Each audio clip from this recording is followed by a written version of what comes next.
Hello guys, कैसे हैं आप? आशा है ठीक होंगे। मैं भगवान सिंह नेगी, मैथ्स टीचर, आपके सामने ये वीडियो प्रस्तुत कर रहा हूं जो बोर्ड और प्री बोर्ड कक्षा 10 के गणित विषय से संबंधित है। इसमें 5 दीर्घ उत्तरीय प्रश्नों का सेट है। इनको हल करने के लिए वीडियो को पहले ध्यान से देखें। वीडियो में जो प्रश्न हैं उन प्रश्नों को नोट कर स्वयं हल करने की कोशिश करें। उसके बाद फिर अपने उत्तर की जांच वीडियो में कर लें। ध्यान रहे, प्री बोर्ड परीक्षा के अंकों का आधार पर प्रैक्टिकल के 5 अंकों का निर्धारण होता है। 80% से अधिक अंक लाने हेतु इनका अभ्यास जरूर कीजिए, तभी आपके अच्छे अंक आएंगे। प्रश्न 1, उस बिंदु के निर्देशांक ज्ञात कीजिए जो बिंदुओं ऋण 1, 7 और 4, ऋण 3 को मिलाने वाले रेखाखंड को 2:3 के अनुपात में विभाजित करता है। हल: दिए गए बिंदु ऋण 1, 7 और 4, ऋण 3, यहाँ पर x1 बराबर -1, x2 बराबर 4, y1 बराबर 7 और y2 बराबर -3 है। m अनुपात n बराबर है 2:3। m की जगह 2 रखना है, n की जगह 3। माना विभाजक बिंदु P x y है, तब mx2 प्लस nx1 बटे m plus n, my2 plus ny1 बटे m प्लस n। x की जगह रखना है, x बराबर हो जाएगा 2 गुणा 4 धन 3 गुणा ऋण 1।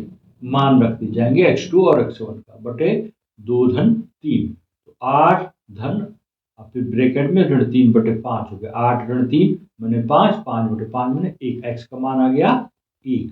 y के लिए my2 plus ny1 upon m plus n है, तो ये हो गया 2 गुणा ऋण 3, तो ऋण 6 हो गया, धन 7 या 21, 21 में से 6 घटा गया 15।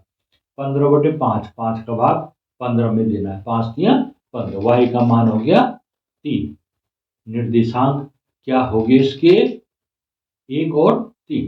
प्रश्न 2, निम्नलिखित आंकड़ों का माध्यक ज्ञात कीजिए। ये वर्ग अंतराल दे रखा है और ये बारंबारता। माध्यक हेतु परिकलन सारणी, वर्ग अंतराल है सारणी में लिख दीजिए, बारंबारता लिख दीजिए और संचयी बारंबारता हमने ये ऊपर से उतार के लिख दिया। वर्ग अंतराल हो गया 20, 30 है, बारंबारता 4। संचयी बारंबारता और बारंबारता पहली लाइन में एक समान होती है। फिर अगले में ये बारंबारता 12 है, संचयी बारंबारता 12 में 4 जोड़ देना है 16।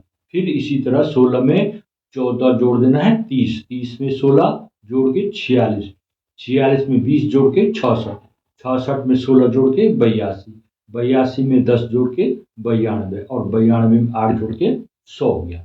n का मान हो गया 100। तो यहाँ पर n बटे 2 कर देना, 100 का आधा कितना हो गया 50। ये क्यों कर दें कि संचय बारंबारता जो ये 66 के अंतर्गत आ रहा है 50, ये देखने के लिए करते हैं, जिसके संगत वर्ग अंतराल 60-70 है, इसे ही माध्यक वर्ग कहते हैं। माध्यक वर्ग की निम्न सीमा है 60 और माध्यक वर्ग की उच्च सीमा है 70। माध्यक वर्ग का वर्ग विस्तार h बराबर क्या होगा? उच्च सीमा माइनस निम्न सीमा। 70 में से 60 घटा देना है, 10 आ गया। माध्यक वर्ग की बारंबारता कितनी है? f 20 और माध्यक वर्ग से ठीक पहले वर्ग की संचयी बारंबारता CF बराबर है 46। अब माध्यक का सूत्र होता है L1 plus n/2 minus CF upon F into H। L1 की जगह 60 हो गया, 60, 50 ऋण 46 बटे 20 गुणा 10, ये मान रखते जाने हैं और 50 में से 46 घटा के 4 आ गया, 4 गुणा 10, 40 बटे 20 हो गया। 60 धन 40 बटे 20 मैंने 20 का भाग 40 में दिया, 20 दूना 40, तो 60 धन 2 हो गया, 60 और 2 62, तो इसका माध्यक हो गया 62। पदों की संख्या ज्ञात कीजिए। प्रश्न 3, 7, 13, 19, 205 में कितने पद हैं? हल इसमें a बराबर पहला पद है 7 और d सर्वांतर दूसरे पद में से पहले पद को हमने घटा देना। 13 ऋण 7 बराबर कितना हो गया? 6 और ए एन 205 है। ए एन बराबर A plus N minus one into D, ये इसका फॉर्मूला हो गया। इसमें ए एन तो पहले से ज्ञात है 205, यहाँ पर एन निकालना हमने, एन यहाँ पर अज्ञात राशि है। तो 205 बराबर 7 धन n minus one into 6, n minus one जो 6 है इससे अंदर गुणा कर देना, 6n माइनस 6 हो गया। 7 में 6 घटा के 1 आ गया, तो 205 बराबर 1 धन 6n। अब 1 का भी पक्षांतर कर देना है, 205 ऋण 1 बराबर 6n, घटा दिया 1 को, 204 बराबर 6n हो गया। n बराबर क्या हो जाएगा? फिर 6 है n के साथ, इसका पक्षांतर कर देना है। अभी ये गुणा है, जब दूसरे पक्ष में जाएगा तो ये भाग में जाएगा, तो 204/6 हो गया। n बराबर 6 3 18, 6 चौकू 24, 34 आ गया। पदों की संख्या हो गई 34। प्रश्न 4, 1 plus cos A upon sine A plus 1 sign ए बटे 1 प्लस कोस ए बराबर 2 कोसेक ए। इसको हमने हल करना है। Taking left hand side 1 plus cos A upon sine A plus sine A upon 1 plus cos A. जैसे हम भिन्न करते हैं ना, 1/2 धन 3/5, तो जो हर है उनको आपस में गुणा कर देते हैं, 5 दूना 10। इसी प्रकार इसमें भी साइन ए और 1 प्लस ए जो हरों में है इनको आपस में गुणा करके लिख दिया हमने, sign A into 1 plus cos ए। और ऊपर क्या होगा? 1 प्लस कोस ए पहले से है, और नीचे जो 1 प्लस कोस है इसको गुणा करेंगे, तो 1 प्लस कोस ए का होल स्क्वायर हो जाएगा, plus sine A into sine A, sine square A हो जाएगा। अब इसको 1 प्लस कोस ए का whole square A plus B के होल स्क्वायर का रूप का है, तो आपको मालूम होगा ए प्लस बी का होल स्क्वायर बराबर A square plus B square plus 2ab होता है। तो इसको विस्तार कर दीजिए, 1 plus cos square A plus 2 cos A, खोल दिया हमने ब्रेक सूत्र में, 1 प्लस साइन स्क्वायर ए रह गया अंत में, बटे साइन ए इंटू 1 प्लस, अब है 1 और साइन स्क्वायर ए और कोस स्क्वायर ए को एडजस्ट कर दिए, आगे पीछे लिख दीजिए, प्लस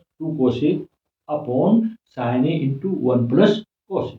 आपको मालूम होगा sign square A plus cos square ए बराबर 1 होता है, तो इसकी जगह 1 लिख देंगे, 1 plus 2 cos A upon sine A into 1 plus cos A. 1 plus 1 मैंने 2, 2 plus 2 cos A upon sine A into 1 plus cos A. 2 bracket में, ब्रैकेट के बाहर लिख दिया, बाकी को ब्रैकेट के अंदर 1 प्लस कोस ए लिख दिया, बटे sign A into 1 plus cos ए। अब देखो हर में और अंश में 1 प्लस कोस ए 1 प्लस कोस ए एक ही चीज है, तो इसको क्या करेंगे? काट देंगे। जैसे 2/2 हो गया तो 2 कम 2 1 आ जाता है, यहाँ पर भी ऐसे ही हो जाएगा, 2 साइन ए हो गया, 1 साइन ए बराबर होता है कोसेक ए, तो इसका आंसर हो गया 2 कोसेक ए। 10 सेंटीमीटर त्रिज्या वाले एक वृत्त की कोई जीवा केंद्र पर एक समकोण अंतरित करती है, निम्नलिखित की क्षेत्रफल ज्ञात कीजिए। जो इसका लघु वृत्त है, संगत लघु वृत्त खंड, उसका क्षेत्रफल ज्ञात करना है, और दूसरा त्रिज्य खंड का क्षेत्रफल ज्ञात करना है। वृत्त की त्रिज्या है 10 सेंटीमीटर, दे रखा हमको, जीवा द्वारा केंद्र पर अंतरित कोण लिखा है समकोण, और आपको मालूम होना चाहिए समकोण बराबर 90 डिग्री होता है। तो संगत लघु वृत्त खंड का क्षेत्रफल बराबर होगा r square bracket pi into theta upon 360 degree minus sine theta upon 2। यहाँ पर आर की जगह है 10, 10 का स्क्वायर हो जाएगा, पाई की जगह 3.14 लिखना है, थीटा की जगह 90, 90/360 minus sine 90 degree upon 2। Sine 90 का मान 1 होता है, ठीक है। बाकी इसको हम हल कर देंगे, 10 का स्क्वायर 100 हो गया, 3.14 गुणा 90/360 माइनस 1/2, साइन 90 का मान आ गया 1/2 लिख सकते हैं।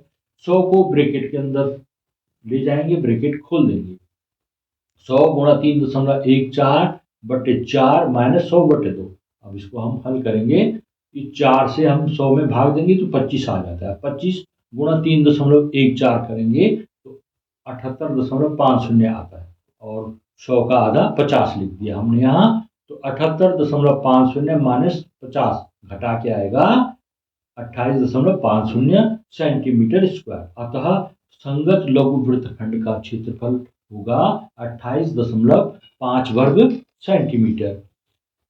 दूसरा खंड है संगत त्रिज्यखंड का क्षेत्रफल।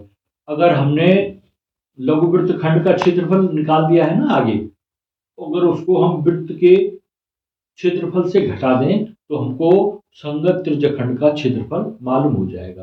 तो अब हम घटाते हैं। वृत्त का क्षेत्रफल होता है पाई आर स्क्वायर माइनस संगत लघुवृत्त खंड का क्षेत्रफल है 28.5, अभी हमने निकाला है। पाई की जगह 3.14 लिखना है, गुणा आर की जगह 10 का स्क्वायर माइनस 28.5, 3.14 गुणा 100 माइनस 28.5।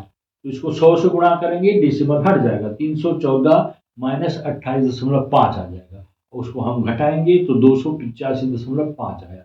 अतः संगत त्रिज्यखंड का क्षेत्रफल 285.5 वर्ग सेंटीमीटर। इस तरह से मैंने आपको ये समझा दिए हैं, इसका अभ्यास कर कीजिए। इसकी मैंने वीडियो भी बना रखी होंगी, तो आप उन वीडियो को भी देख लीजिएगा और अच्छी समझ में आ जाएगा। वीडियो देखने के लिए बहुत बहुत धन्यवाद।